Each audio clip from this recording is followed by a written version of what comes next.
गांव का नाम था सीतावन। एक छोटा लेकिन बेहद प्यारा गांव। हर गली में सुकून बसा था और खेतों में हरियाली लहरा रही थी। बच्चे दिन भर खिलखिलाते, पशु पक्षी मस्ती में झूमते। मगर इस शांति के बीच छुपा था एक डरावना सच। गांव के बीचों बीच मौजूद था नीर झील, एक रहस्यमयी तालाब। दिन में झील शांत लगती थी, लेकिन गांव वालों को साफ चेतावनी दी गई थी, सूरज ढलते ही झील के पास मत जाना, क्योंकि जैसे ही अंधेरा गहराता झील से उठती थी एक नीली परछाई, सीता की आत्मा। नीले कपड़ों में लिपटी, सिर झुकाए, आंखों में ज्वाला लिए। रात में जो भी उस झील के आसपास जाता, उसकी चीख के साथ उसे मिटा दिया जाता। कहा जाता है वर्षों पहले गांव में सीता नाम की एक युवती रहती थी। वह बेहद प्रतिभाशाली थी, मंत्रों, औषधियों और ग्रह नक्षत्रों की गहरी जानकार। लेकिन गांव के कुछ लोग उसकी शक्ति से डरने लगे। उन्होंने उस पर डायन होने का आरोप लगा दिया। भीड़ ने उसे पीट पीट कर नीर झील में फेंक दिया। उस दिन के बाद से नीर झील सिर्फ पानी नहीं, बल्कि अन्याय और बदले का घर बन गई। कई सालों बाद राय स्टार और उसका जिगरी दोस्त ज्ञान भाई सीतावन गांव में रहने आए। दोनों ने गांव की रहस्यमयी बातों पर ज्यादा ध्यान नहीं दिया। एक रात ज्ञान भाई अकेले तालाब की ओर चला गया।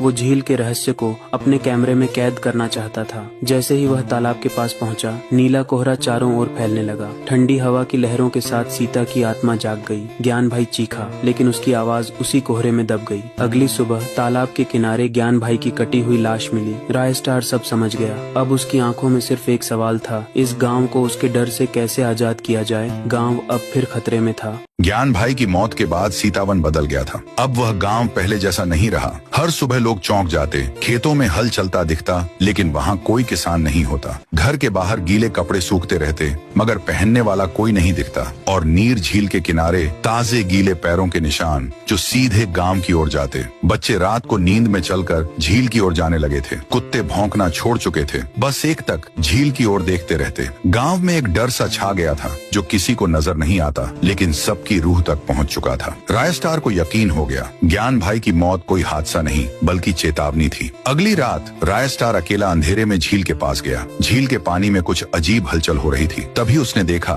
सीता की आत्मा किसी मासूम की हत्या कर रही थी। उसकी चीखें हवा में घुल गईं और झील फिर शांत हो गई। अब हर रात कोई न कोई सीता की आत्मा के हाथों मारा जाने लगा। गांव के लोग डर से घरों में बंद रहने लगे। सीता की आत्मा अब बिना रुके सब कुछ खत्म करने पर उतारू थी। राय स्टार ने गांव के सबसे बूढ़े इंसान को सीता के बारे में पूछा। उन्होंने कांपते हुए कहा, सीता को न्याय चाहिए। जब तक उसका नाम बदनाम रहेगा, वह आत्मा नहीं आग है। फिर आई पूर्णिमा की रात। राय स्टार फिर गया अकेला नीर झील के पास। नीला कोहरा फैला और झील से निकली सीता की आत्मा। नीली साड़ी, गीले बाल, जलती आंखें और डरावनी मुस्कान। राय स्टार बोला, तुम्हारे साथ अन्याय हुआ, मैं जानता हूँ, लेकिन निर्दोषों को मारना क्या सही है? सीता हंसी, मुझे बदला नहीं, मुक्ति चाहिए, और तू गांव का हिस्सा नहीं है, इसलिए तुझे छोड़ रही हूँ। ये कहकर वो झील में समा गई। राय स्टार चिल्लाया, सीता, लेकिन झील शांत रही। और फिर हर रात झील एक नई जान मांगती रही। अगले सुबह उसका लाश झील के किनारे मिलता था।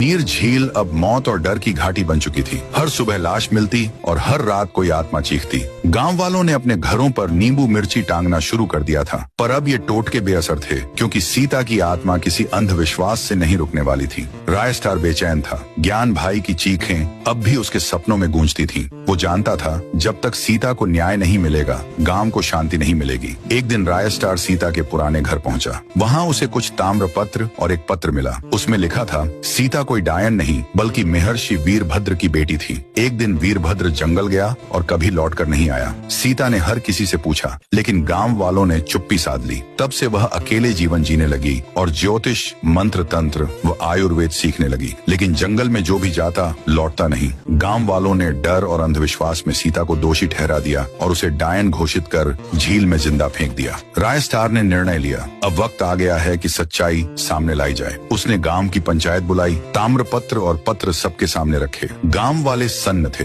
वर्षों की नफरत और अंधविश्वास अब शर्म में बदल चुकी थी। राय स्टार ने कहा, अब ये झील नीर झील नहीं, सीता सरोवर कहलाएगी और हर साल हम सीता न्याय दिवस मनाएंगे। गांव वालों ने सिर झुकाकर सहमति दी। पूर्णिमा की रात राय स्टार दीप लेकर झील किनारे गया। नीला कोहरा उठा और सीता की आत्मा प्रकट हुई। इस बार उसकी आंखों में क्रोध नहीं, शांति थी। उसने कहा, अब मैं मुक्त हूँ। तुमने मुझे नहीं, खुद को बचाया है। याद रखना, जहाँ अन्याय होगा वहाँ कोई सीता फिर जन्म लेगी। फिर एक तेज आवाज गूंजी और वो झील में समा गई। अगली सुबह झील शांत थी, लेकिन किनारे खड़ी थी एक शार्क प्रेत, शिकाबू, याद दिलाने के लिए कि सच्चाई चाहे जितनी भी देर से आए उसका सामना जरूरी है।